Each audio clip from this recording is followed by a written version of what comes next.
વિશ્વકર્માની 5 દીકરીઓ રાગની, સંજ્ઞા, દ્યોત, વાષ્ટી અને પ્રભા.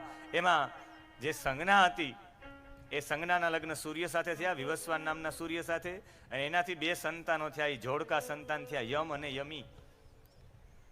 અને ત્રીજા દીકરા થયા એ શ્રાદ્ધ દેવ મનુ થયા. આ જોડકા દીકરા એવા સૂર્યનું તેજ સહન ન કરી શકે એટલે માતાજી જતા રહ્યા પિતાજી પાસે અને કહ્યું મારે પણ તપસ્વી બનવું છે, એના માટે શું કરું? કે મેરુ પર્વતની ઉત્તર દિશામાં ધનુષ આકૃતિનો કુરુ લોક છે, ત્યાં જઈને તપ કરો.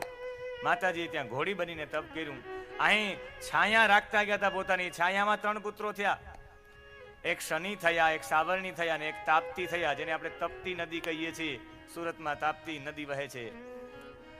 ખબર પડી એકવાર સૂર્ય નારાયણ ભગવાનને ખ્યાલ આવી ગયો કે આ દીકરાઓ સાથે મતભેદ કરે છે. એને શ્રાપ આપ્યો હતો યમને. કહ્યું માં દીકરાને કોઈ દિવસ શ્રાપ આપે જ નહીં, તું કોણ છે બોલ?